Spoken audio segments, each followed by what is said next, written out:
I'm going to go ahead and make an incision here with the punch. There's more to the skin and the body than meets the eye.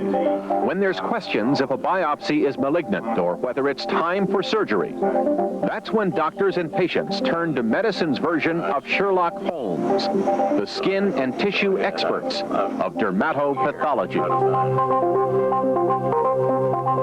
Dermatopathologists are physicians who've had an additional 1 to 2 years of training just in the interpretation of skin biopsies. Sometimes that's done by a dermatologist, him or herself, who's seeing a patient in the office, takes a biopsy, looks at the slide under the microscope. Many such people are well trained in that specialty. Others are people that do dermatopathology only. Dermatopathologists in general spend most of their time just interpreting skin biopsies, as opposed to other people who may do a variety of different jobs. Dermatopathology laboratories rely on techniques like immunofluorescence and immunoperoxidase. Another melanocytic lesion. They also rely on trained eyes that look at more than slides. To make accurate diagnoses, they get to know about the patient, too. And that's really the key to being able to provide the dermatopathology service that we provide, because of that ability to correlate what we see under the microscope with the patient. Yeah, that's going to be perfect. Okay. Dr. James McCarty counts on his relationship with a dermatopathology lab.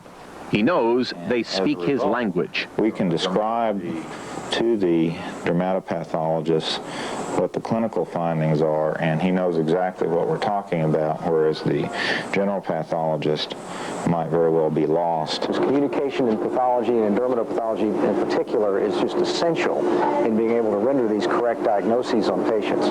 Without communication or trained eyes, the skin's subtle signs may confuse and mislead. Several diagnoses ruled this sample a malignant melanoma. Fear of cancer drove the patient to undergo surgery that scars his leg. He was headed for chemotherapy when a dermatopathologist found no cancer at all, a diagnosis that's led to a lawsuit. And then this sample. A dermatopathologist found it's benign, but only after 2 other labs diagnosed cancer, a mistake that terrified the patient and sent him into surgery to carve a large lump from his back. Had his biopsy been reviewed by a dermatopathologist initially, he would have been spared both the psychological and the physical scar that incurred, and the insurance company would have been spared over $3,000 worth of fees. Cases like that convince a growing number of managed care organizations to let their providers send skin biopsies directly to dermatopathologists of their choice. Their expertise helps solve mysteries early when they're easier to treat. It's expertise that costs the same as a general laboratory. And when that expertise comes at a very low cost, when it's a very cost-effective thing, why not use it? It just doesn't make any sense not to utilize expertise when it's out there and it's available. Dermatopathology is cost-effective because we get it right the first time. Getting it right, a vital reason why dermatopathology plays a lead role in this age of managed care.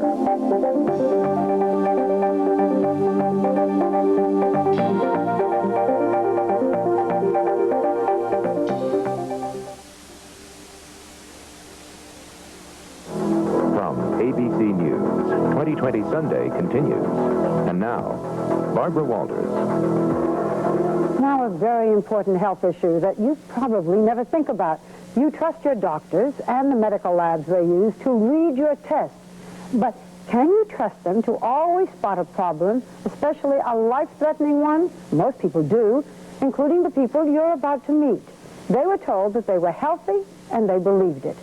So why did they end up battling melanoma, the most deadly form of skin cancer? Perry Peltz has a cautionary tale from people who hope to save you from their ordeal.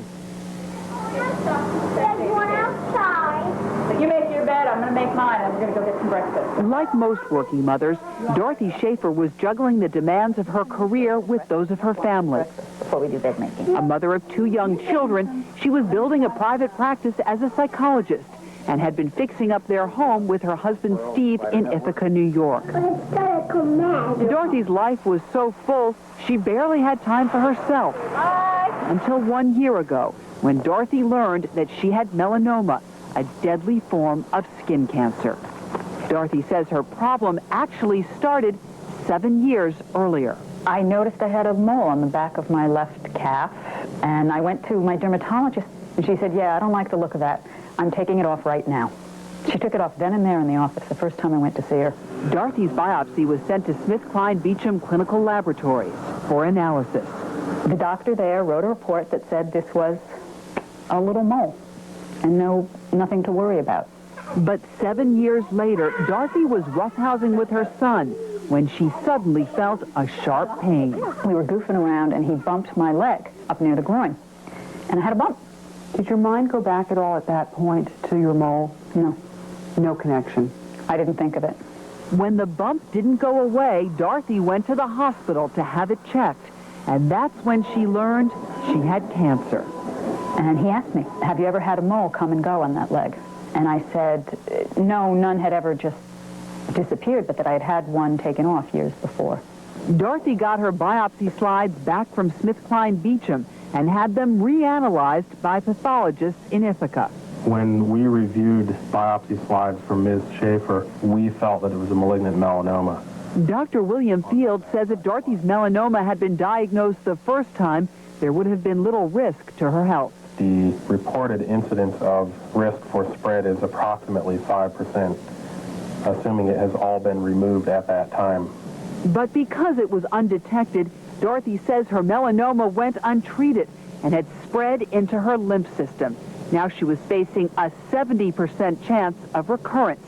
And if it does recur, the melanoma would likely kill her. I think I was in shock at first, but once that wore off, I was angry beyond belief.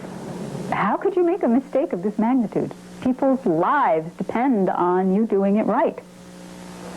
Last year, more than 10,000 Americans, like Dorothy Schaefer, were diagnosed with life-threatening melanoma. The tragedy is that almost every case could have been easily cured if it had been caught early. Because this is a cancer that reveals itself on your skin, you would think it should never really be missed.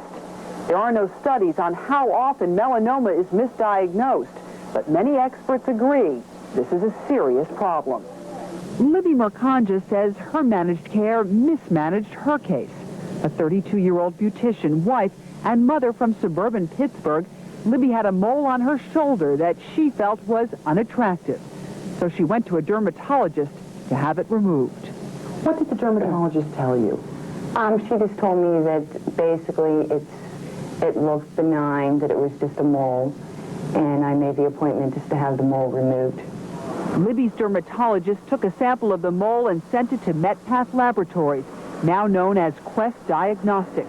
But what she never knew was that her slide, as is often the case, was not analyzed by someone who specializes in reading skin biopsies, called a dermatopathologist, but instead by a general pathologist. And she came back and said that the mole was benign and life went on as normal. The dermatologist suggested that Libby return to have the rest of the mole removed. But Libby says she was never told it posed a serious health risk.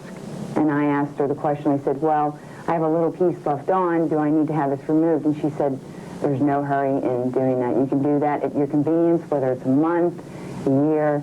She goes, it's just a mole, everything is fine. 8 months later, Libby went back to the dermatologist, who removed the rest of the mole and this time sent the biopsy to a different lab. Nick Mercanja, Libby's husband, was home when the doctor's office called. And she said, I have some bad news for you. And I said, what? And she said, Libby's mole came back melanoma and it doesn't look good for her. And I said, how can it be? The first time it was benign. And she goes, well, I don't know. She goes, maybe there was a mistake. Maybe the first biopsy, they read it wrong. Nick had to break the news to his wife. And I got in the car and he said, Lib, you have cancer. And I was sort of like, where? I mean, this is impossible. This can't be happening. He goes, for you remember the mole. he said, it's melanoma. As time went on, I realized what I was in for. Because at the time, in the beginning, I wasn't sure what melanoma was and how dangerous and fatal it could be. Well, if someone misses a melanoma, that's a deadly misread of a biopsy. That patient can die because the pathologist has missed the diagnosis. Dr. Mark Lebwall is the chairman of dermatology at Mount Sinai Medical Center in New York City. He recalls one encounter he had with a managed care pathology lab that could have been fatal. I biopsied a mole that I was suspicious about, and the report I got back from the pathologist read normal skin. It was obvious to me that the person who had read the biopsy wasn't even a dermatopathologist. He didn't know what he was looking at. Did you get this pathologist on the phone? Yes. What did you say to this person? I told him he had made a mistake. And his response? His response was, well, you know, he's not used to looking at skin biopsy specimens. And this biopsy turned out to be a melanoma. Dr. Lebwall felt so strongly about this that he dropped out of the managed care insurance plan. Because I was worried that if I continued in the plan, that eventually I would have a terrible misdiagnosis. And by missing that diagnosis, a patient would be killed. According to an American Academy of Dermatology study, more than 60% of their members worked with HMOs that prevent them from using a dermatopathologist. Because of the way some managed care plans handle their biopsies, the Academy believes that this subjects the patient to a likelihood of having the skin biopsy specimens misinterpreted. And that's what happened to Libby Mercanja. It was horrible. But I'm living with cancer through a mistake of somebody else. This shouldn't have happened. If things were done correctly, I could be normal. And I can't tell you how many times I've stayed up till 2 in the morning just always thinking like, this shouldn't be happening.